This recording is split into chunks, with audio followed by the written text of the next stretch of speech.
बादलों से ऊंची उड़ानों तो भाई लोग वीडियो देखें ही इसी के बारे में बात करने वाले हैं कि ज्योति भाभी कहाँ पे गई है घूमने के लिए। अगर मेरे चैनल पे नए हैं तो ज़रूर लाइक सब्सक्राइब कीजिएगा। आप बात करते हैं ज्योति भाभी कहाँ गई है, तो भाई लोग ज्योति भाभी घूमने गई है दार्जिलिंग।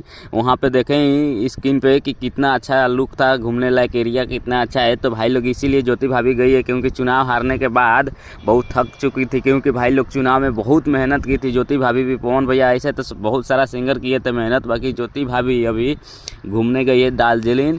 एक बात और कहना चाहता हूँ, ज्योति भाभी के साथ उनका पूरा मतलब फैमिली गया है, मतलब पवन भैया को छोड़ा के, क्योंकि भाई लोग ज्योति भाभी की बहन उनके बहन का लड़का, उनका पति, मतलब सब गए, खाली सिर्फ पवन भैया को छोड़ा के। पवन भैया तो अपना गाना में चाहे हर चीज़ में बिजी हैं, इसीलिए पवन भैया नहीं गए। बाकी ज्योति भाभी के साथ उनके घर वाले सब गए हैं।